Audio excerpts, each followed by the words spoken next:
Hello दोस्तों, कैसे हैं आप सब। तो दोस्तों, हमारे चैनल में उत्तराखंड की निःशुल्क सीरीज चल रही है जिसमें कि आपको कंप्लीट कोर्स कराया जा रहा है। दोस्तों देखिए, हमारी उत्तराखंड जिला सीरीज चल रही थी जिसमें कि हमने उत्तरकाशी जनपद कंप्लीट कर लिया है। उत्तरकाशी जनपद के दो पार्ट आए थे, दो पार्ट में हमने उत्तरकाशी जनपद को पूरा कवर कर लिया है। तो देखिए, आज से हम लोग नया जनपद शुरू करने जा रहे हैं। जनपद का नाम है चमोली और चमोली जनपद का आज का हमारा फर्स्ट पार्ट होने वाला है। तो चलिए शुरुआत करते हैं। देखिए, चमोली जनपद जो है थोड़ा लंबा जाएगा क्योंकि काफ़ी सारी जानकारी हमको देखने को मिलती है चमोली जनपद के अंदर। हो सकता है 3 या 4 पार्ट्स हमको इस जनपद के देखने को मिले। तो चलिए शुरुआत करते हैं। सबसे पहले हम लोग बात करते हैं चमोली जनपद का गठन कब हुआ था। तो चमोली जनपद का जो गठन होता है 24 फरवरी 1960 को होता है। बहुत महत्वपूर्ण डेट है। जो उत्तराखंड के 13 जनपद हैं, इन 13 जनपदों के जो इनका गठन हुआ था, इनके गठन की डेट आपसे पूछ लेता है तो इनकी डेट आपको याद रखनी है। 24 फरवरी 1960 को पौड़ी से अलग करके इसको बनाया गया। देखिए, क्या होता है, कभी कभी क्या होता है ना एग्जाम में, जैसे कि जब ब्रिटिश काल यहाँ पर चल रहा था उत्तराखंड में, तो उसमें मुख्यतः कुछ 3-4 जिले ही यहाँ पर हुआ करते थे। जैसे कि नैनीताल हो गया, अल्मोड़ा, मुख्य मुख्य क्षेत्र थे जो नैनीताल हो गया मुख्य, और अल्मोड़ा, पौड़ी, टिहरी, कुछ यही क्षेत्र उसमें हुआ करते थे। बाद में क्या हुआ, भारत आज़ाद हुआ 1947 में। और उसके बाद क्या होता है कि जो उत्तराखंड में जो जो 3-4 जिले ही थे, इनको काट काट करके नए नए जिले यहाँ पर बनाए जाते हैं। तो उसी प्रकार से चमोली जनपद का भी गठन होता है 24 फरवरी 1960 को, और पौड़ी से अलग करके इसको बनाया गया। तो देखिए, कभी कभी ऐसे प्रश्न बन जाते हैं कि चमोली जनपद का गठन 24 फरवरी 1960 को किया गया, इसको किससे काट करके बनाया गया, तो पौड़ी गढ़वाल से। चलिए ठीक है। प्राचीन नाम, अगर मैं बात करता हूँ प्राचीन नाम क्या था चमोली जनपद का, तो लाल सांगा। बहुत महत्वपूर्ण दोस्तों ये डेट है कि चमोली जनपद का नाम चमोली जनपद का प्राचीन नाम क्या था, तो आपका उत्तर क्या हो जाएगा, लाल सांगा। चलिए ठीक है। इसकी भौगोलिक स्थिति की हम लोग बात करते हैं। देखिए, ये मैप के माध्यम से भी अभी आपको समझाऊंगा मैं। पहले आप लोग जो यहाँ पर लिखा हुआ है उसको नोट कर लीजिए, फिर हम लोग मैप के माध्यम से भी चमोली जनपद को समझेंगे। सबसे पहले नोट करना है गोपेश्वर, इसका मुख्यालय रहेगा। चमोली जनपद का जो मुख्यालय रहेगा वो कहाँ रहेगा, गोपेश्वर में। उत्तरकाशी जनपद का मुख्यालय कहाँ था, उत्तरकाशी में ही। क्षेत्रफल की हम लोग बात करते हैं, 8030 वर्ग किलोमीटर इसका क्षेत्रफल है और राज्य का सबसे बड़ा जिला है। देखिए, उत्तरकाशी और चमोली में मैं देखता हूँ बच्चे बहुत कंफ्यूज रहते हैं। उत्तरकाशी और जो चमोली जनपद है कि राज्य का इनमें से सबसे बड़ा जिला कौन सा है। तो देखिए, अधिकांश किताबों में तो चमोली ही दे रखा है। परीक्षा वाणी की हम लोग बात करते हैं, आयोग भी यहीं से डाटा उठाता है परीक्षा वाणी का इन मामलों में। तो मुझे लगता है कि चमोली जनपद ही राज्य का सबसे बड़ा जिला होना चाहिए। और आप भी इसी को लगा के आना, 8030 वर्ग किलोमीटर इसका क्षेत्रफल रहेगा। और दूसरे नंबर का कौन है, दूसरे नंबर का उत्तरकाशी है, सबसे बड़ा जिला। अंतर्राष्ट्रीय सीमा देखिए कहाँ से लगती है, अंतर्राष्ट्रीय सीमा चमोली की कहाँ से लगती है, चीन से लगती है। देखिए, उत्तरकाशी जब हम लोग पढ़ रहे थे ना, तो उत्तरकाशी में हमने देखा उत्तरकाशी जनपद की सीमा अंतर्राष्ट्रीय भी बन रही थी और अंतर्राज्यीय भी बन रही थी। लेकिन चमोली की जो सीमा बनती है सिर्फ और सिर्फ अंतर्राष्ट्रीय बनती है, क्योंकि ये किसी भी दूसरे राज्य की सीमा को स्पर्श नहीं करता है। चलिए ठीक है। फिर देखिए, चमोली को स्पर्श करने वाले जिले कौन कौन से हैं। देखिए, मैंने आपसे ये कहा था आपको रटना नहीं है, या मैंने आपके नॉलेज के लिए नाम लिखे हुए हैं, इनको आपको रटना नहीं पड़ेगा। मैंने पिछली वाली वीडियो में भी आपको बताया था, आप लोग मैप बनाना सीख लीजिए। बाकी मेरी जिम्मेदारी है कि वो आपको कैसे उन चीज़ों को कवर करना है, बस आप मैप बनाना सीख लीजिए। तो देखिए, चमोली को स्पर्श करने वाले कितने जिले हैं। अब देखिए, उत्तराखंड में 13 जिले हैं। अगर इन 13 जिलों को स्पर्श करने वाले जिलों को आप याद करने को जाएंगे तो मैं तो कहता हूँ जिंदगी भर भी इसको याद नहीं कर पाएंगे। आप कैसे याद करेंगे, इतने सारे जिले हैं, एक दूसरे को स्पर्श कर रहे हैं, बहुत मुश्किल हो जाता है। तो आप लोग मैप बनाना सीखिए। पिछली वाली वीडियो भी मैंने आपसे कहा था और इस वाली वीडियो में भी मैं आपसे ये कह रहा हूँ। तो 6 जो जिले हैं उत्तराखंड के, चमोली जिले को स्पर्श करते हैं। कौन कौन से, उत्तरकाशी, रुद्रप्रयाग, पौड़ी, पिथौरागढ़, बागेश्वर और अल्मोड़ा। उसके बाद देखिए, राज्य का सर्वाधिक ऊसर भूमि वाला जिला कौन सा है, तो चमोली है। राज्य का सर्वाधिक ऊसर भूमि वाला जिला कौन सा है, चमोली। और राज्य का सबसे कम ऊसर भूमि वाला जिला कौन सा हो जाएगा, नैनीताल में। ये दोनों क्वेश्चन बहुत महत्वपूर्ण हैं।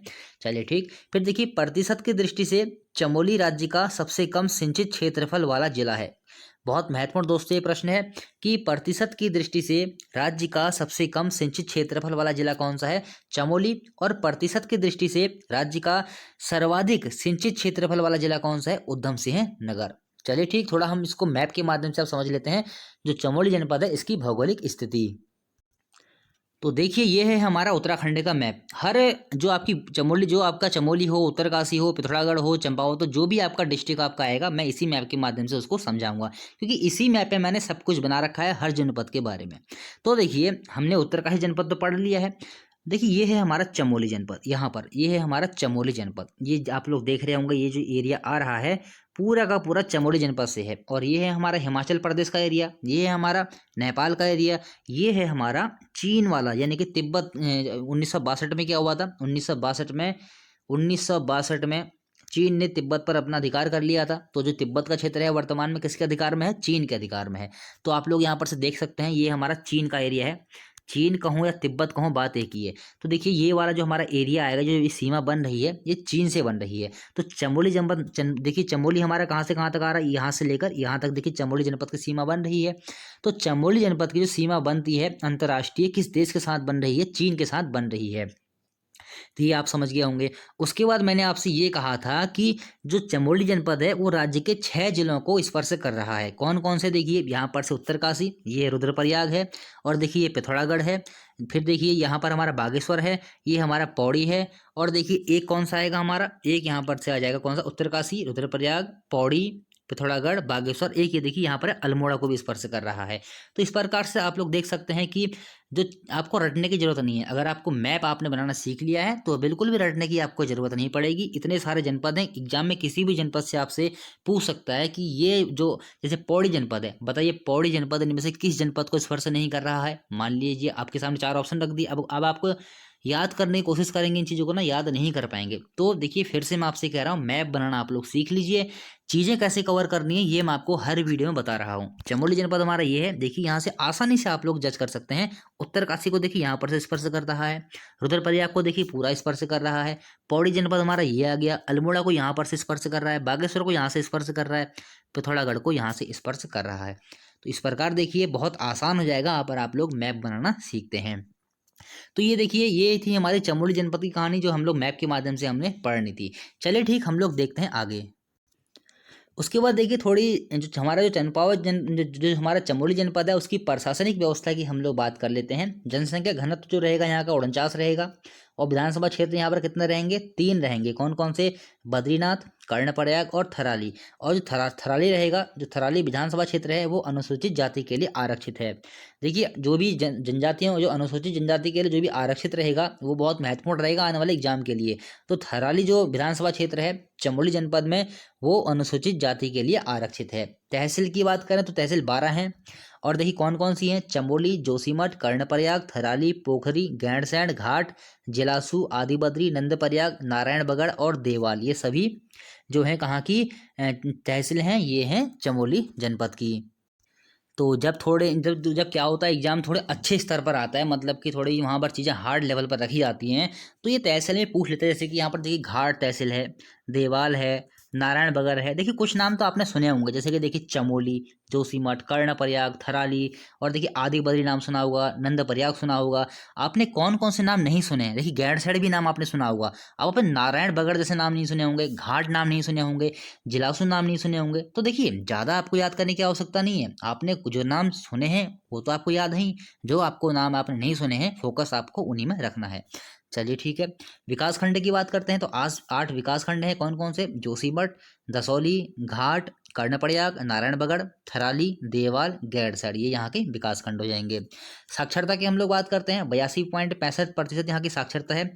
पिछली वाली वीडियो में भी मैंने आपको बताया था हर जनपद की साक्षरता हमको याद करना पॉसिबल नहीं है। तो ये देखिए मैंने आपकी नॉलेज के लिए रखा हुआ है। अब आपकी मर्जी है, याद करो या ना करो, कोई ज़्यादा जरूरी भी नहीं है याद करना। पुरुष साक्षरता 93.40% है, और महिला साक्षरता 72.32% है। राज्य में साक्षरता में तीसरे नंबर पर जो हमारा चमोली जनपद आएगा, साक्षरता में तीसरे नंबर पर है राज्य में साक्षरता के मामले में। लिंगानुपात 1019 है, और दशकीय वृद्धि दर कितना है?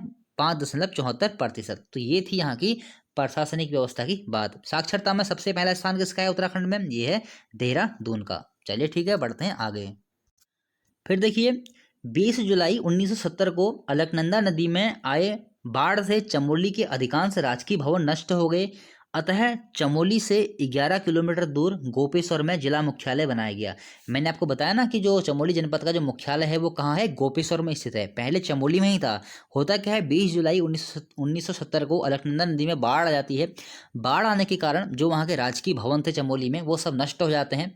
उसके बाद 11 किलोमीटर दूर थोड़ी सेफ जगह पर ऑफिस बनाए गए और गोपेश्वर में ये जो स्थल, गोपेश्वर जो स्थल है यहाँ पर जो थोड़ा सेफ एरिया होगा तो वहीं पर जो राजकीय भवन थे वो बनाए गए। देखिए एक ये भी है गोपेश्वर के बारे में कि राज्य का ऐसा कौन सा स्थान है जहाँ देखिए राज्य का ऐसा कौन सा स्थान है जहाँ वर्ष भर ना तो ज़्यादा ठंड पड़ती है और ना ही ज़्यादा गर्मी पड़ती है। ये भी क्वेश्चन दोस्तों बन सकता है। राज्य का ऐसा कौन सा स्थल है जहाँ की पूरे वर्ष भर ना तो अधिक गर्मी पड़ती है ना ही अधिक ठंड पड़ती है, तो ये कौन सा स्थल हो जाएगा, गोपेश्वर। फिर देखिए गोपेश्वर का प्राचीन नाम क्या रहेगा, गोथला और गौस्थल गोपेश्वर के प्राचीन नाम रहेंगे। कुछ दर्शनीय स्थल या फिर कुछ मंदिरों की हम लोग बात करते हैं यहाँ पर। सबसे पहले देखिए पंचबद्री। पंचबद्री में उत्तराखंड में आते हैं कौन कौन से, चमोली जनपद में बद्रीनाथ, आदि बद्री, भविष्य बद्री, वृद्ध बद्री और योगदान बद्री। तो ये है हमारे पंचबद्री। देखिए इन पंचे बद्रियों में 2 बद्री हमें और देखने को मिलते हैं। हालांकि पहले की किताबों में ये बद्री हमको 5 ही देखने को मिलते थे, लेकिन वर्तमान में परीक्षा का पैटर्न चेंज हो चुका है, तो किताबों में भी जो है डाटा थोड़ा चेंज हो चुका है। तो इन पंचे बद्री जो सप्त बद्री में उपरोक्त पंच बद्री के अलावा सम्मिलित हैं। देखिए 5 बद्री तो हमारे ये हैं ही, इन 5 बद्री के अलावा 2 बद्री हमारे और हैं। वो कौन कौन से हैं, देखिए जोशीमठ के नरसिंह बद्री और उर्गम घाटी के ध्यान बद्री। ये जितने ही बद्री हैं सब कहाँ हैं, सब चमोली जनपद में ही हैं। तो क्वेश्चन दोस्तों बनता है पंचबद्री किस जनपद में है, तो आपका उत्तर क्या हो जाएगा, चमोली जनपद में। और क्वेश्चन ऐसे बन जाएगा पंचबद्री के अलावा सप्त बद्री में और कौन कौन से बद्री आते हैं, तो उर्गम घाटी के ध्यान बद्री। और उर्गम घाटी कहाँ है, उर्गम घाटी कहाँ हो जाएगी, चमोली में। बहुत महत्वपूर्ण रहेगी उर्गम घाटी भी एग्जाम के लिए। तो उर्गम घाटी में है ध्यान बद्री और जोशीमठ में है नरसिंह बद्री। तो ये 2 अतिरिक्त बद्री हैं, इनको मिला के बनता है सप्त बद्री। चलिए ठीक है। तो देखिए जो बद्रीनाथ हैं, आदि बद्री हैं, भविष्य बद्री हैं और वृद्ध बद्री हैं, योगदान बद्री हैं, इनके बारे में हम लोग डिस्कस करते हैं। और देखिए सबसे बड़ा जो इनमें रहेगा बद्रीनाथ। बद्रीनाथ से बहुत एग्जाम में प्रश्न बनते हैं, तो इनके बारे में हम लोग पढ़ते हैं। थोड़ा लंबा खींचेगा बद्रीनाथ, लेकिन सारी जानकारी आपको प्राप्त हो जाएगी। तो सबसे पहले हम लोग पढ़ते हैं बद्रीनाथ के बारे में। इनको विशाला बद्री भी बोला जाता है। बद्रीनाथ मंदिर की हम लोग बात कर रहे हैं। 3133 मीटर की ऊंचाई पर है। और देखिए एक एग्जाम में क्वेश्चन बन चुका है कि जो बद्रीनाथ मंदिर है वो किस भगवान को समर्पित है, तो नोट कर लेंगे भगवान विष्णु को ये समर्पित है। जैसे केदारनाथ है भगवान शिव को समर्पित है, उसी प्रकार से जो बद्रीनाथ रहेगा वो भगवान विष्णु को समर्पित रहेगा। उसके बाद देखिए अगर हम लोग बात करते हैं भारत की, देखिए अगर हम लोग बात करते हैं भारत की, थोड़ा सा समझ लेंगे इस चीज़ को। मैं हालांकि इतना अच्छा बना नहीं, तभी काम चल जाएगा। देखिए उसके बाद देखिए हमारे 4 धाम है भारत के। एक तो हमारे उत्तराखंड के 4 धाम हैं, कौन कौन से, बद्रीनाथ, यमुनोत्री, गंगोत्री, केदारनाथ। उसी प्रकार से भारत के भी 4 धाम हैं। भारत के 4 धाम में जैसे कि देखिए यहाँ पर आता है हमारा उत्तराखंड। उत्तराखंड भारत के 4 धामों में से उत्तराखंड का एक धाम, भारत के 4 धामों में से एक धाम उत्तराखंड में भी है, कौन सा, बद्रीनाथ। तो ये दोस्तों बहुत महत्वपूर्ण प्रश्न बन जाएगा, कभी कभी बन जाता है ऐसे प्रश्न। आपको पता होना चाहिए जो भारत के 4 धाम है उन 4 धामों में से एक धाम कहाँ है, उत्तराखंड में भी स्थित है। बाकी अन्य 3 धाम कहाँ हैं, एक रामेश्वर में है, एक उड़ीसा में है, एक गुजरात में है। गुजरात में द्वारिका है, रामेश्वर तमिलनाडु में है और एक उड़ीसा में है। तो इस प्रकार से भारत में 4 धाम हैं। उन्हीं 4 धामों में से एक धाम उत्तराखंड में बद्रीनाथ भी है। चलिए ठीक। फिर देखिए नर व नारायण पर्वतों के पार्श्व में स्थित है बद्रीनाथ। बहुत महत्वपूर्ण प्रश्न रहेगा कि बद्रीनाथ किन पर्वतों के पार्श्व में या मध्य में स्थित है, तो नर व नारायण पर्वत। अब देखिए जो नर पर्वत है उनको विष्णु का अवतार माना जाता है और जो नारायण पर्वत है उनको नहीं, नर पर्वत को अर्जुन का और नारायण को विष्णु का अवतार माना जाता है।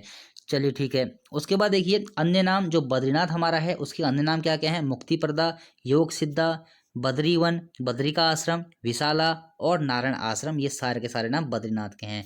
पूछ लेता दोस्तों एग्जाम में प्रश्न कि योग सिद्धा किसका नाम है, बद्रिका आश्रम किसका नाम है, मुक्ति पर्दा किसका नाम है। सबसे महत्वपूर्ण तो मुक्ति पर्दा ही है। मुक्ति पर्दा किसका नाम है, बद्रीनाथ का। देखिए जो ये दूरी, ये जो ये ऊंचाई ली गई है ये समुद्र तल से ली जाती है।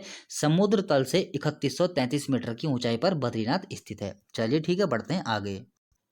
फिर देखिए बद्रीनाथ अलकनंदा नदी के तट पर बसा है। देखिए महत्वपूर्ण तीर्थ स्थल है हिंदुओं का और बहुत ही बड़ा तीर्थ स्थल है, चार धामों में से एक भी है, उत्तराखंड के चार धामों में से भी एक है और भारत के चार धामों में से भी एक है।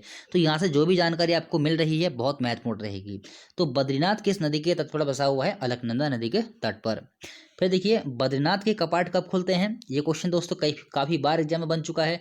तो अप्रैल मई माह में बद्रीनाथ के कपाट खुलते हैं और बंद कब होते हैं? नवंबर के तृतीय सप्ताह में बद्रीनाथ के कपाट बंद होते हैं। पुजारी बद्रीनाथ में पूजा कौन करता है ये देखते हैं। तो देखिए केरल के नंबूदरी ब्राह्मण, जिन्हें रावल कहा जाता है, ये शंकराचार्य के वंशज होते हैं। जो रावल हैं ये शंकराचार्य के वंशज हैं। तो दोस्तों ये नंबूदरी ब्राह्मण करके भी आपसे पूछा जा सकता है या फिर रावल करके भी आपसे पूछा जा सकता है, इसलिए मैंने यहाँ पर दोनों लिख दिए हैं। तो केरल के नंबूदरी ब्राह्मण जिन्हें कि रावल कहा जाता है उन्हें ही बद्रीनाथ में पूजा करने का अधिकार है। और देखिए शंकराचार्य के वंशज होते हैं और जो रावल होता है ना ये चोली या मुकाणी जाति का होगा। जो रावल होगा ये चोली या मुकाणी जाति का होगा। रावल को विवाह करने का अधिकार नहीं होता है। बहुत महत्वपूर्ण दोस्तों क्वेश्चन है, रावल से तो संबंधित, रावल शब्द से काफी बार दोस्तों एग्जाम में प्रश्न बन भी चुका है कि जो बद्रीनाथ मंदिर है उनमें जो पूजा करते हैं उन पुजारियों को क्या कहा जाता है? तो रावल। ये केरल भी आपको याद रखना है, नंबूदरी भी आपको याद रखना है, चोली या मुकाणी भी आपको याद रखना है और शंकराचार्य के वंशज हैं ये भी आपको याद रखना है। और रावल को विवाह करने का अधिकार नहीं होता है। अब देखिए बद्रीनाथ मंदिर के भाग, देखिए अगर हम परीक्षा वाणी की बात करते हैं ना तो हमें 3 देखने को मिलते हैं, सिंहद्वार, मंडल और गर्भगृह। अभी हाल ही में एक पेपर हुआ था, स्टेनोग्राफर का था, पता नहीं क्या का था, तो उसमें उन्होंने राजेंद्र बलोच जी का डाटा लिया था जिसके अनुसार उन्होंने 4 भाग बताए थे। बद्रीनाथ मंदिर के 4 भाग बताए थे, जो कि हम लोग राजेंद्र बलोच जी की पुस्तक देखते हैं तो उसमें 4 भाग हमें देखने को मिलते हैं। देखिए मैं भी जब आपको ये डाटा आपको दे रहा हूँ तो मैं भी 4-5 किताबों का यहाँ पर यूज करता हूँ आपको पढ़ाने के लिए। तो होता क्या है कि अलग अलग किताबों में अलग अलग डाटा दे रखे हैं। तो अब देखिए आयोग किस किताब से कौन सा डाटा उठा ले ये तो किसी को पता नहीं है, इसीलिए जो संभावनाएं बनती हैं मैं आपके सामने वो हमेशा रखता हूँ। इसलिए कभी कभी क्या होता है कि कुछ क्वेश्चन क्या होते हैं, जैसे कि मैंने बलौदी जी का डाटा उठा लिया, आप लोगों ने पढ़ लिया परीक्षा वाणी का, तो इसलिए भी थोड़ा आपके मन में कन्फ्यूजिंग हो जाती है। लेकिन देखिए अब ये 4 जो डाटा ले रखा है ये उन्होंने राजेंद्र बलोच जी का ले लिया है। तो इस प्रकार से कुछ चीज़ें ऐसी हैं जो कन्फ्यूजिंग में हैं। उत्तराखंड का अगर हम आयोग की बात करते हैं तो सबसे बड़ी आयोग की यही सबसे हमें गलती लगती है, या मैं कहूँ आज की डेट में एक ऐसी कोई ऑथेंटिक उत्तराखंड में किताब है नहीं जिसको हम लोग प्रमाणिक मान सकें। बहुत सारी किताबें आ गई हैं उत्तराखंड की, अगर हम लोग मार्केट में जाएं तो इतनी सारी किताबें हैं कि अगर कोई पढ़ना शुरू करे तो 2-3 साल लग जाएंगे उत्तराखंड की किताबें पढ़ते पढ़ते, और हर किताब में डाटा अलग मिलते हैं। तो काफ़ी कन्फ्यूजिंग है यहाँ पर हम लोग कह सकते हैं, क्योंकि आयोग ने तो ऐसा हमसे कुछ कहा नहीं है कि इस किताब का हम लोग डाटा लेंगे। तो यहाँ पर से काफ़ी दिक्कत हो जाती है। तो मैंने यहाँ पर देखिए दोनों रख दिए हैं। बद्रीनाथ मंदिर के जो भाग हैं वो 3 हैं और बलोच जी के अनुसार ये कितने 4 हैं। कौन कौन से? गर्भगृह, साल शिखर मंडप, गुंबदाकार शिखर और अर्धमंडप और अर्धमंडप सिंहद्वार। देखिए कौन कौन से हो जाएंगे? 4 गर्भगृह, साल शिखर मंडप और गुंबदाकार शिखर अर्ध मंडप और सिंहद्वार, ये 4 है। देखिए एक एक ये है, एक ये है, एक यहाँ से यहाँ तक है, एक ये सिंहद्वार है। फिर देखिए अलकनंदा व ऋषिगंगा संगम पर स्थित है बद्रीनाथ। ये क्वेश्चन दोस्तों बहुत महत्वपूर्ण है, संगम काफी पूछे जाते हैं एग्जाम में कि अलकनंदा व ऋषिगंगा संगम पर कौन सा तीर्थ स्थल स्थित है? बद्रीनाथ। बद्रीनाथ मंदिर की मुख्य प्रतिमा भगवान विष्णु की चिंतन मुद्रा में है। देखिए ये बहुत महत्वपूर्ण है, बद्रीनाथ मंदिर की जो मुख्य प्रतिमा है ये भगवान विष्णु की है और चिंतन मुद्रा में है और एक काले रंग की है और खंडित अवस्था में है। अब खंडित अवस्था में क्यों है? खंडित अवस्था में इसलिए है क्योंकि इसको नारद कुंड में फेंक दिया गया था। चलिए इसको हम लोग आगे बढ़ेंगे, बढ़ते हैं हम लोग आगे। तो देखिए जैसे कि मैंने आपको बताया ना कि जो वहाँ मूर्ति है बद्रीनाथ मंदिर की, जो मुख्य मूर्ति है वो खंडित अवस्था में है। तो भगवान बद्रीनाथ की मूर्ति को नारद कुंड में फेंक दिया गया था। वो किसने फेंका था? बौद्धों ने। उसी कारण से वो खंडित अवस्था में भी हमको देखने को मिलती है। तो भगवान बद्रीनाथ की मूर्ति को नारद कुंड में किसने फेंका था? बौद्धों ने फेंका था। और नारद कुंड से इस मूर्ति को निकालकर पुनः से शंकराचार्य जी ने वहां पर स्थापित करवाया था। ये क्वेश्चन दोस्तों बहुत महत्वपूर्ण है। नारद कुंड में से भगवान बद्रीनाथ की मूर्ति को निकालकर पुनः से किसने स्थापित करवाया था? ये करवाया था शंकराचार्य ने। उसके बाद देखिए मंदिर का निर्माण संभवतः परमार शासक अजयपाल के शासनकाल में हुआ, परंतु पूर्ण भव्य मंदिर बनाने का श्रेय कत्यूरी राजवंश को है। कत्यूरी राजवंश के जो शासक कुछ बचे होंगे बाद में, उन्होंने ही इस मंदिर को पूर्ण करवाया होगा। तो ये अजयपाल के शासनकाल में शुरुआत हम लोग कह सकते हैं हुई थी। देखिए ये जो डेट है ना, ये संभवतः लगा दिया गया है। ये देखिए संभवतः किताबों में इसके जो आगे है संभवतः लगा दिया गया है, संभवतः ऐसा हो भी सकता है। तो किताबों में ऐसी बातें जब यहाँ पर लिखने को मिलती है तो संशय बरकरार हो जाता है। तो एग्जाम में ऐसे प्रश्नों को हम लोग देखते हैं कि साइड ही रखा जाता है, तो ये भी हमको देखना चाहिए। तो मंदिर का निर्माण संभवतः परमार शासक अजयपाल के शासनकाल में हुआ, परंतु पूर्ण भव्य मंदिर बनाने का श्रेय कत्यूरी राजवंश को है। और देखिए जो गर्भगृह में जो बद्रीनाथ जी की मूर्ति है वो शालिग्राम की बनी हुई है। उसके बाद देखिए शीतकालीन पूजा बहुत महत्वपूर्ण है। बद्रीनाथ भगवान की जो शीतकालीन पूजा होती है वो कहाँ होती है? जोशीमठ में होती है। और देखिए जो ये हमने भी पढ़ा ना, रावल जो वहाँ पर पूजा करते हैं, रावल, इन रावल की सहायता के लिए डिमरी, वेद पाठ के लिए नौटियाल, धर्माधिकारी के रूप में बहुगुणा स्थानीय ब्राह्मणों की नियुक्ति अजयपाल के द्वारा की गई। अब देखिए अगर एक ही पुजारी रावल वहाँ होगा तो बद्रीनाथ मंदिर कितना बड़ा मंदिर है, इतना बड़ा तीर्थ स्थल है, हजारों लाखों लोग वहाँ जाते हैं, तो क्या एक ही पुजारी वहाँ सब कुछ संभाल पाएगा? नहीं संभाल पाएगा। तो रावल की सहायता के लिए डिमरी और वेद पाठ करने के लिए नौटियाल। देखिए जो रावल की सहायता करेगा वो कौन करेगा? डिमरी। वहाँ का जो वेद पाठ है उनके लिए नौटियाल, और जो धर्माधिकारी के रूप में बहुगुणा स्थानीय ब्राह्मणों की नियुक्ति की गई थी। और किसके द्वारा की गई थी? अजयपाल के द्वारा। तो ये अनेक किताबों का मैंने डाटा ले रखा है। देखिए अलग अलग किताबों का ये डाटा है, हमें अलग अलग किताबों में देखने को मिलता है। जैसे बलौदी हो गए, घनश्याम जोशी हो गए, परीक्षावाणी हो गई, अन्य भी और भी किताबें हैं, तो वहां से सारे डाटा लिए गए हैं। उसके बाद देखिए शैली, शैली देखिए शंकुधारी शैली। लेकिन यहाँ पर से एक बात आपको ध्यान रखनी है, एक बार ये क्वेश्चन पेपर बन चुका है, वहां पर से राहुल सांकृत्यायन का तथ्य उठाया गया है। राहुल सांकृत्यायन के अनुसार जो बद्रीनाथ मंदिर की जो शैली है मिश्रित मुगल शैली, वहां पर सिर्फ मुगल शैली आया था, तो इसकी जो शैली मानी जाती है वो शंकुधारी शैली मानी जाती है। लेकिन राहुल सांकृत्यायन के अनुसार मुगल शैली मानी गई है, मिश्रित मुगल शैली। तो ये क्वेश्चन दोस्तों बन चुका है एग्जाम में। फिर देखिए तप्त कुंड कहाँ है? बद्रीनाथ में है, और एक गर्म जल का कुंड है। और देखिए बद्रीनाथ के रक्षक देवता कौन माने जाते हैं? तो बद्रीनाथ के रक्षक देवता माने जाते हैं कौन? बड़ा करके मैं लिख दे रहा हूँ, थोड़ा नीचे लिखा हुआ है, पता नहीं आपको दिखेगा नहीं दिखेगा। तो बद्रीनाथ के जो रक्षक देवता माने जाते हैं वो क्षेत्रपाल माने जाते हैं। चलिए बढ़ते हैं आगे।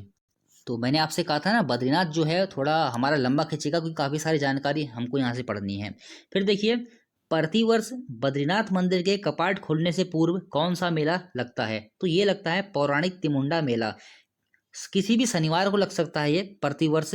जब बद्रीनाथ मंदिर के कपाट खुलते हैं, उस कपाट खुलने से पूर्व एक मेला लगता है, उस मेले का नाम है पौराणिक तिमुंडा मेला। किसी भी शनिवार को ये लग सकता है, और ये कहाँ पर? जोशीमठ में लगता है। कौन सा? पौराणिक तिमुंडा मेला कहाँ लगेगा? जोशीमठ चमोली में। कपाट बंद होने से पहले, देखिए ये तो कपाट खुलने से पूर्व है, लेकिन जब कपाट बंद होते हैं तो बंद होने से पहले कौन सा मेला लगता है? तो ये लगता है गुराऊ मेला। गुराऊ मेला कहाँ लगेगा? ये लगता है माणा गांव चमोली में। 5 दिवसीय भोटिया लोगों का ये मेला होता है, बहुत महत्वपूर्ण है। भोटिया लोगों का ये मेला है, क्वेश्चन बन भी सकता है। गुराऊ मेला किस जनजाति से संबंधित है? भोटिया लोगों से। और बद्रीनाथ मंदिर के कपाट बंद होने से पहले लगता है गुराऊ मेला। फिर देखिए बद्रीनाथ में 5 कुंड हैं, कौन कौन से हैं? तप्त कुंड, नारद कुंड, सत्यपथ कुंड, त्रिकोण कुंड और मानुषी कुंड। बहुत महत्वपूर्ण रहेंगे कुंड, बार बार दोस्तों एग्जाम में क्वेश्चन पूछे भी गए हैं कि ये कुंड कहाँ है, त्रिकोण कुंड कहाँ है, मानुषी कुंड कहाँ है, सत्यपथ कुंड कहाँ है, ऐसे क्वेश्चन बन जाते हैं। उसके बाद देखिए बद्रीनाथ की 5 शिलाएं, बद्रीनाथ में 5 शिलाएं भी हैं।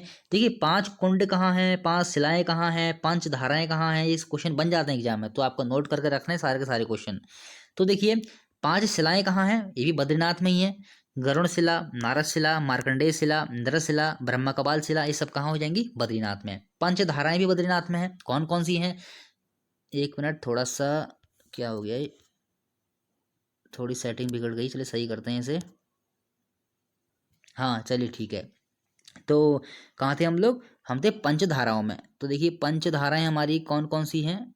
एक मिनट, थोड़ी सेटिंग आज खराब होगी लग रहा है। हाँ चलिए ठीक है। हाँ तो पंचधाराएं कौन कौन सी हैं? कुर्मधारा, प्रहलाद धारा, इंदु धारा, उर्वशी धारा और भृगु धारा। बहुत दोस्तों महत्वपूर्ण प्रश्न है, उर्वशी धारा बहुत महत्वपूर्ण आने वाले एग्जाम के लिए। चलिए ठीक है। उसके बाद देखिए गुफाएं, बद्रीनाथ में कुछ गुफाएं भी हैं, कौन कौन सी हैं? स्कंद गुफा, गरुण गुफा और गरुण शिला गुफा और राम गुफा। ये सब कहाँ हैं? बद्रीनाथ में। देखिए इतनी सारी गुफाएं हैं, पंचशिलाएं हैं, 5 कुंड हैं और 5 धाराएं हैं, सब कहाँ हैं? बद्रीनाथ में हैं स्पेशली।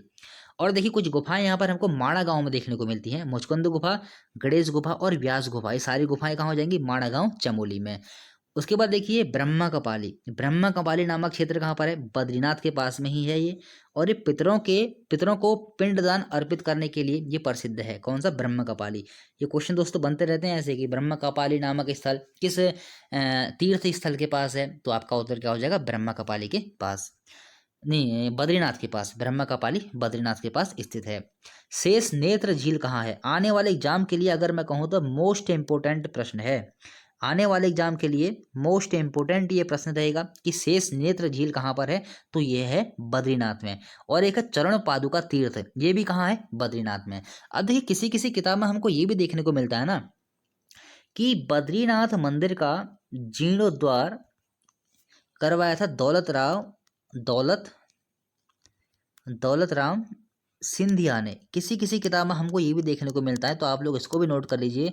शायद ये बलौदी में था कि घनश्याम जोशी की किताब में था, तो वहाँ पर ये डाटा दे रखा है कि बद्रीनाथ मंदिर का जीर्णोद्धार किसने करवाया था? दौलत राम सिंधिया ने। देखिए समय समय पर अनेक अनेक लोगों ने जीर्णोद्धार करवाते रहे। कभी आपदा आती है, कभी कुछ होता है, कभी आक्रमण हुए थे पहले के समय में। तो जीर्णोद्धार जब जब मंदिर खंडित होता है तो कोई ना कोई सामने आता ही है। तो दौलत राम सिंधिया का नाम प्रमुख तरीके से आता है, तो इसको आप लोग नोट कर लेंगे कि बद्रीनाथ मंदिर का जीर्णोद्धार दौलत राम सिंधिया के द्वारा भी कराया गया था। चलिए ठीक है, बढ़ते हैं आगे।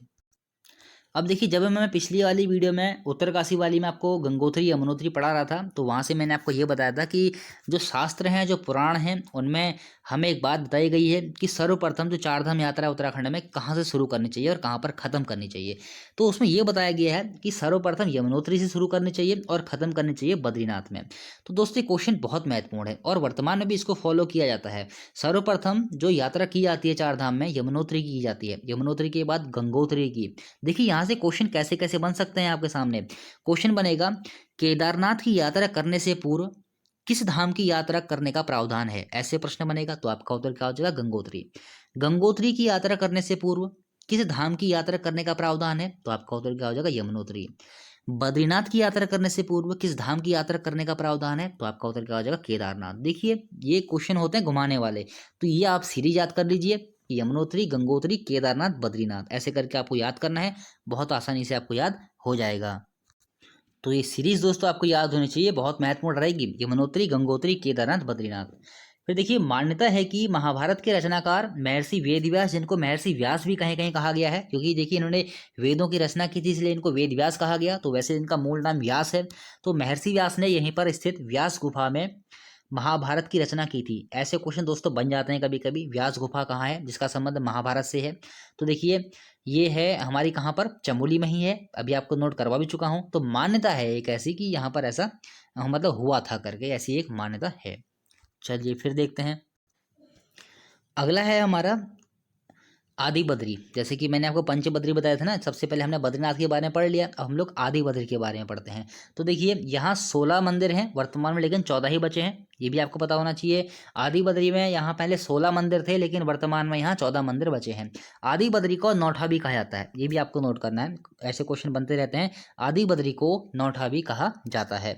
देखिए इसकी स्थापना के विषय में काफ़ी विवाद हैं। अनेक अनेक अनेक अनेक जो हमारे जो इतिहासकार हैं उनके अनेक अनेक मत हैं। तो इसकी स्थापना जो हुई थी मुख्यतः अगर हम लोग देखते हैं तो गुप्त काल में हमको देखने को मिलती है। यहाँ का मुख्य मंदिर कौन सा है? भगवान विष्णु का ही, यहाँ का ही मंदिर भगवान विष्णु का मुख्य मंदिर रहेगा। और यहाँ की पूजा कौन करेंगे? थापली गांव के थापलियाल जो ब्राह्मण होते हैं वो यहाँ के पुजारी रहेंगे। अब देखिए एक बहुत महत्वपूर्ण प्रश्न आपको नोट करना है बद्रीनाथ मंदिर से। हाल ही में ये प्रश्न बन भी चुका है। बद्रीनाथ मंदिर के लिए भूमिदान पदमठ देव नामक शासक ने की बद्रीनाथ मंदिर के लिए भूमिदान पदमठ देव नामक शासक ने की थी, जिसका निर्माण ललित सूर्यदेव के समय में हुआ था। देखिए इस चीज़ को आपको समझना है। देखिए अभी एग्जाम में एक प्रश्न आया था। देखिए अगर हम किताबों में देखते हैं ना, तो हमको किताबों में यही देखने को मिलता है, बद्रीनाथ मंदिर के लिए जो भूमि दान में दी थी वो पदमठ देव नामक शासक ने दी थी। ऐसा भी प्रश्न देखने को हमको मिलता है।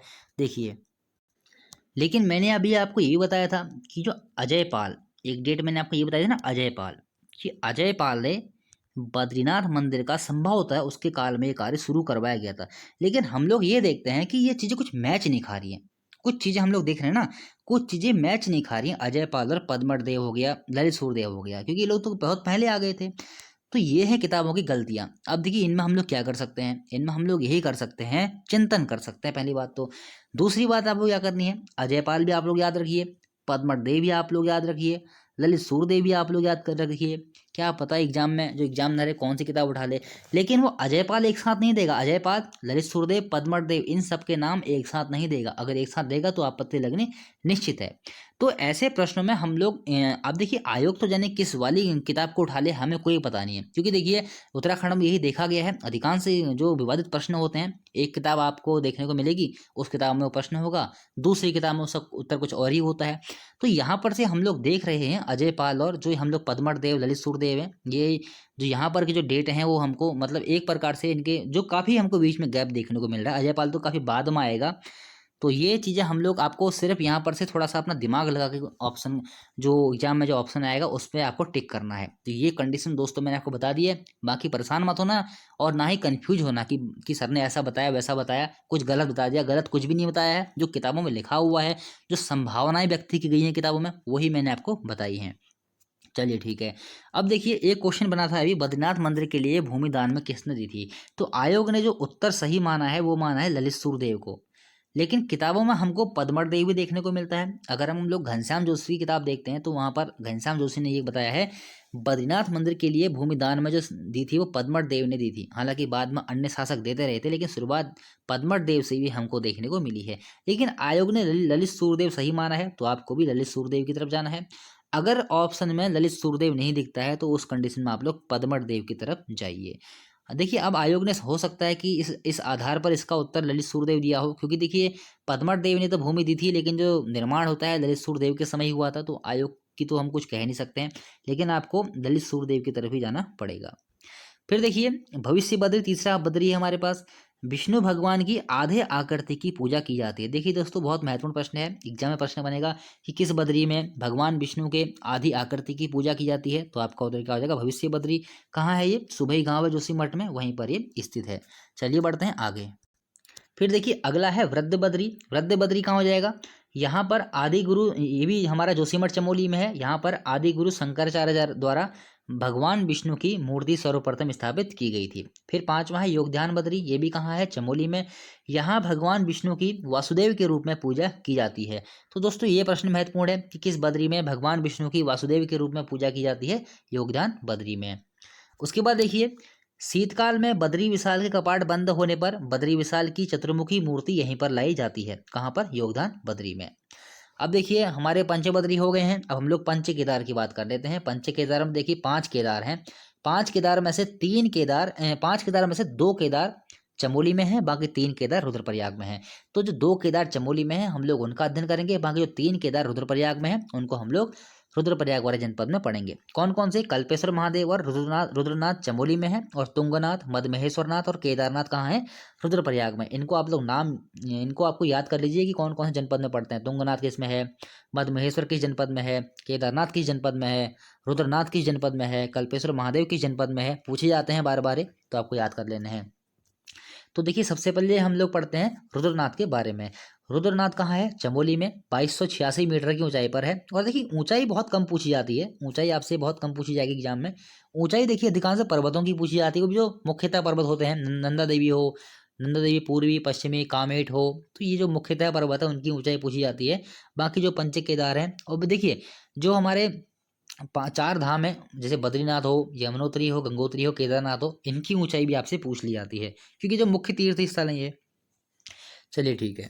तो रुद्रनाथ कहाँ है, चमोली में, 2286 मीटर की ऊंचाई पर है। और देखिए भगवान शिव के रौद्र मुख की यहाँ पूजन किया जाता है। कहाँ पर, रुद्रनाथ में। देखिए रुद्रनाथ में भगवान मुख के जो भगवान शिव होंगे उनके रौद्र मुख का पूजन किया जाएगा। कल्पेश्वर में भगवान शिव के केशों की मतलब बालों की पूजा की जाएगी। और केदारनाथ, और देखिए मदमहेश्वरनाथ में किसकी पूजा की जाएगी, तुंगनाथ में किसकी पूजा की जाएगी, तुंगनाथ में किसकी, भगवान जो शिव हैं उनके हाथों की पूजा की जाती है। केदारनाथ में भगवान के जो हैं उनके पृष्ठभाग की पूजा की जाती है। तो इस प्रकार से प्रश्न एग्जाम में बनते हैं, सब कुछ आपको नोट करवाऊंगा मैं। जो हमारे जनपद में है, फिलहाल हम उन चीज़ों को पढ़ते हैं। फिर देखिए यह चौथा केदार है तथा पितृ तीर्थ के नाम से प्रसिद्ध है। बहुत दोस्तों महत्वपूर्ण प्रश्न है, कौन सा केदार पितृ तीर्थ के नाम से प्रसिद्ध है? तो आपका उत्तर क्या हो जाएगा? रुद्रनाथ। फिर देखिए यह केदार ब्रह्म कमल के लिए भी प्रसिद्ध है। कौन सा केदार ब्रह्म कमल के लिए प्रसिद्ध है? आपका उत्तर क्या हो जाएगा? रुद्रनाथ। अब देखिए यहाँ पर से एक बात देखिए, मैंने यहाँ पर लिखा हुआ है चौथा केदार है रुद्रनाथ। अब देखिए आपको याद कैसे करना है कि पहला केदार कौन सा है, दूसरा केदार कौन सा है, तीसरा केदार कौन सा है, चौथा केदार कौन सा है और पांचवा केदार कौन सा है। तो ये दोस्तों आपको पता होना चाहिए। सीरीज आपसे पूछी जा सकती है इस चीज़ की, तो मैंने इसके लिए एक ट्रिक देखिए यहाँ पर लिख रखी है, केम तू रुक, बस इतना आपको याद करना है। केम तू रुक, इतना आप लोग याद कीजिए। बस इसी में जो जो आपकी जो केदार पंच केदार की जो सीरीज है इसी में छुपी हुई है। देखिए पहला केदार जो है हमारा कौन सा है? केदारनाथ। मौ से क्या आता है? देखिए यहाँ पर मद महेश्वर नाथ, देखिए यहाँ पर है। तू से क्या आता है? तुंगनाथ, देखिए तू से क्या आएगा? तुंगनाथ। रू से क्या आएगा? रुद्रनाथ। कहाँ पर है हमारा? रुद्रनाथ, रुद्रनाथ ये हो गया। कौ से क्या आएगा? कल्पेश्वर। तो देखिए ये आप ट्रिक याद कर लीजिए, केम तो रुक, ये हमारे पंच केदारों के जो उनका क्रम है उसकी ये ट्रिक है कि पहला केदार कौन सा है, दूसरा केदार कौन सा है, तीसरा कौन सा है, चौथा कौन सा है, पांचवा कौन सा है। चलिए ठीक है, बढ़ते हैं आगे। फिर देखिए रुद्रनाथ जो हमारा केदार है इसकी शीतकालीन पूजा कहाँ की जाती है? तो गोपेश्वर में इसकी शीतकालीन पूजा की जाती है। मान्यता है कि शरीर त्यागने के पश्चात लोगों की आत्मा रुद्रनाथ स्थित वैतरणी नदी पार करके आगे बढ़ती है, ऐसी कोई मान्यता है। चलिए ठीक। उसके बाद देखिए भगवान शिव के मुखमंडल के दर्शन विश्व में केवल 2 स्थानों पर ही होते हैं। भगवान शिव के मुखमंडल के दर्शन विश्व में केवल 2 जगह पर होते हैं। अब वो 2 जगह कहाँ हैं? चतुरानन के रूप में होती है पशुपतिनाथ जो कि नेपाल में है, और एकानन के रूप में होती है रुद्रनाथ जो कि चमोली में है। तो ये पशुपतिनाथ आप लोग याद कर लीजिए, पशुपतिनाथ कहाँ है? नेपाल में। जहाँ पर भगवान शिव के मुखमंडल के दर्शन होते हैं चतुरानन के रूप में, और जो रुद्रनाथ में हमको भगवान शिव के मुखमंडल के दर्शन हो रहे हैं एकानन के रूप में हो रहे हैं। फिर देखिए अगला आता है कल्पेश्वर। कल्पेश्वर जैसे कि पंचम केदार है, अभी आपको मैंने बताया केम तू रुक, कौ देखिए लास्ट में आ रहा है ना, तो कल्पेश्वर। देखिए इस केदार को जटा मोलेश्वर भी कहा जाता है, क्योंकि यहाँ पर जो भगवान शिव की जटाओं की पूजा की जाती है। देखिए यहाँ शिव की जटा की पूजा की जाती है, तो इसलिए इस केदार को जटा मोलेश्वर भी कहा जाता है, तो ये भी आपको पता होना चाहिए। फिर देखिए पंच केदारों में कल्पेश्वर ही ऐसा केदार है जो शीतकाल में बंद नहीं होता। देखिए 5 केदार आएंगे, जैसे कि केदारनाथ आएगा, केदारनाथ में हम लोग ये देखेंगे, केदारनाथ में जो शीतकालीन पूजा होती है वो ऊखी मठ में होती है। तुंगनाथ की कहाँ होती है? मक्कू मठ में होती है। और देखिए रुद्रनाथ की कहाँ हो रही है? गोपेश्वर में।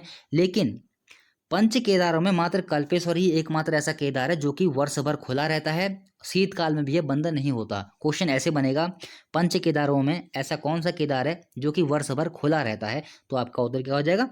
कल्पेश्वर। फिर देखिए सर्वाधिक ऊंचाई पर स्थित केदार कहें या सर्वाधिक ऊंचाई पर स्थित मंदिर कहें, वो कौन सा हो जाएगा? तुंगनाथ। काफी बार दोस्तों क्वेश्चन बन चुका है, केदार करके तो नहीं बना है लेकिन मंदिर करके बन चुका है कि उत्तराखंड का सर्वाधिक ऊंचाई पर स्थित मंदिर कौन सा है? तुंगनाथ। 3680 मीटर की ऊंचाई पर स्थित है समुद्र तल से। और देखिए अगर मैं बात करूं केदार में सबसे ऊंचाई पर स्थित केदार कौन सा है? तो तुंगनाथ आएगा। सबसे नीचे कौन सा केदार है? तो आपका उत्तर क्या हो जाएगा? कल्पेश्वर। ये दोस्तों कभी कभी ऐसे एग्जाम बन जाते हैं, सर्वाधिक ऊंचाई पर स्थित केदार कौन सा है? तुंगनाथ। और सबसे नीचे यानी कि 5 केदारों में सबसे जो नीचे हो जाएगा वो कौन सा हो जाएगा? कल्पेश्वर। चलिए बढ़ते हैं आगे। देखिए यहाँ पर से आप लोग ये देखिए कल्पेश्वर सबसे नीचे आ रहा है, इसलिए यहाँ पर क्या होगा? शीतकाल में हम लोग देखते हैं जो मानव निवास है, मतलब मानवों के रहने लायक वहाँ पर जो जलवायु होती होगी। केदारनाथ में तो हम लोग देखते हैं बहुत ही ठंड पड़ जाती है, बहुत बर्फ पड़ जाती है, तो इस स्थिति में वहाँ रहना बहुत मुश्किल पड़ जाता है। अब देखिए यहाँ पर शीतकालीन पूजा का कोई दूसरा स्थल नहीं है। क्यों नहीं है? क्योंकि देखिए यहाँ पर थोड़ा जो मौसम रहता होगा अच्छा रहता होगा, क्योंकि सबसे नीचे ये केदार स्थित है, तो ये भी एक कारण बहुत बड़ा है, इसकी शीतकालीन पूजा नहीं होती है और वर्ष भर खुला रहता है। चलिए बढ़ते हैं आगे। उसके बाद देखिए पंचप्रयाग। पंचप्रयाग कौन कौन से हैं? विष्णु प्रयाग, नंद प्रयाग, कर्ण प्रयाग, रुद्र प्रयाग और देव प्रयाग। इनमें से देखिए पंच प्रयागों में 3 प्रयाग तो चमोली में है, बाकी एक टिहरी में है, बाकी एक रुद्र प्रयाग है। तो जो हमारे चमोली में है उनका अध्ययन हम लोग करते हैं, बाकी जो अन्य प्रयाग आएंगे जिस जनपद में आएंगे उसमें हम लोग इनका अध्ययन करेंगे। तो देखिए सबसे पहले हम लोग बात करते हैं विष्णु प्रयाग की।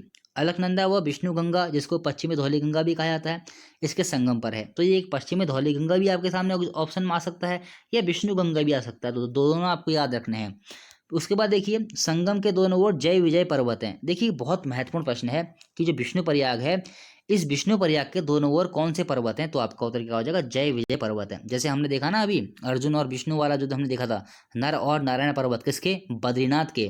उसी प्रकार से जो विष्णु प्रयाग रहेगा उसके दोनों ओर जय विजय पर्वत हैं। और क्वेश्चन ऐसे बन सकता है कि जय विजय पर्वत कहाँ है?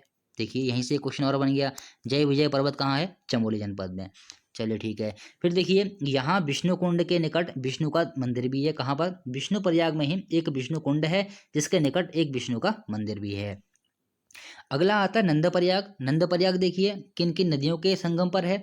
अलकनंदा व नंदाकिनी के संगम पर है। और देखिए यहाँ पर भगवान विष्णु का मंदिर है।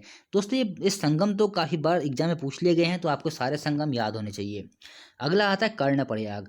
अलकनंदा व पिंडर नदियों का संगम यहाँ पर होता है। कहाँ पर? कर्ण प्रयाग में। और यह स्थान कर्ण की तपस्वी भी रही है। देखिए जो कर्ण प्रयाग रहेगा यह स्थान कर्ण की तपस्वी भी तपस्थली भी रही है। फिर देखिए यहाँ पर स्थित मंदिर यहाँ कर्ण प्रयाग की हम लोग बात कर रहे हैं। कर्ण प्रयाग में कौन कौन से मंदिर स्थित हमको देखने को मिलते हैं? जलेश्वर महादेव, कर्ण मंदिर, उमा देवी मंदिर, नारायण मंदिर समूह। ये बहुत महत्वपूर्ण प्रश्न है, मुझे लगता है आने वाले एग्जाम में प्रश्न पूछा जाएगा। नारायण मंदिर समूह और काल भैरव मंदिर कहाँ पर हैं? ये सारे के सारे कर्ण प्रयाग चमोली में ही स्थित हैं। अगला क्वेश्चन थोड़ा छोटा यहाँ पर लिखा हुआ है तो मैं बोल रहा हूँ, वैसे आपको स्क्रीन पर दिख रहा होगा। देखिए भगवान बद्रीनाथ प्रतिवर्ष वामन द्वादशी को अपनी माता से मिलने कहाँ जाते हैं? बहुत महत्वपूर्ण दोस्तों एग्जाम के लिए प्रश्न है। भगवान बद्रीनाथ प्रतिवर्ष वामन द्वादशी को अपने माता से मिलने कहाँ जाते हैं? तो ये जाते हैं माता, तो कहाँ जाते हैं? माता मूर्ति मंदिर माणा में। माणा में एक मंदिर है माता मूर्ति मंदिर, तो वहीं भगवान बद्रीनाथ प्रतिवर्ष वामन द्वादशी को अपनी माता से मिलने जाते हैं। तो दोस्तों ये हमारी आज की चमोली की फर्स्ट हमारी वीडियो थी, फर्स्ट पार्ट हमारा था। और हो सकता है कि इसके और भी पार्ट आएंगे, 3-4 पार्ट। बहुत ही अच्छे तरीके से मैंने कोशिश की है कि इसको मैं आपको कवर कराऊँ और एक एक जो चीज़ है उस चीज़ को मैं कवर कराऊँ। देखिए मेरी पूरी ये कोशिश है, उत्तराखंड की जो किताबें हैं जहाँ से एग्जाम प्रश्न बन रहे हैं। देखिए होता क्या है ना, डाटा जब मैं कलेक्ट करता हूँ तो मेरा खुद दिमाग खराब हो जाता है, क्योंकि इतनी सारी किताबें हैं और डाटा कलेक्ट करना और उनमें से उन डाटाओं के तथ्यों को स्वीकार करना, किसी में कोई डाटा है किसी में कोई डाटा है, तो थोड़ी दिक्कत तो हो ही जाती है। तो थोड़ा तो आप लोग भी एडजस्ट कर लिया कीजिए। अगर आपको कुछ लगता है कि मैं कुछ गलत पढ़ा रहा हूँ तो आप लोग कमेंट कर सकते हैं, और मैं उस वीडियो में जो अगली वीडियो आएगी उस अगली वीडियो में उसका सुधार मैं कर दूंगा। देखिए एक भोटिया जनजाति से संबंधित कुछ क्वेश्चन हमारे छूट गए थे। भोटिया जनजाति से संबंधित हमारे कुछ प्रश्न छूट गए थे उनकी व्यापार पद्धति से। तो 2 या 3 मिनट की मैं एक वीडियो बनाऊंगा, उस वीडियो में जो भोटिया जनजाति के से संबंधित जो प्रश्न छूटे हुए हैं उनको मैं कवर करवा दूंगा। फेसबुक पेज से आप लोग हमारे ऐड हो जाइए, व्हाट्सअप नंबर है मैंने आपको दे रखा है, वहाँ से आप लोग कोई भी आपको कन्फ्यूजन है मुझे मैसेज कर सकते हैं।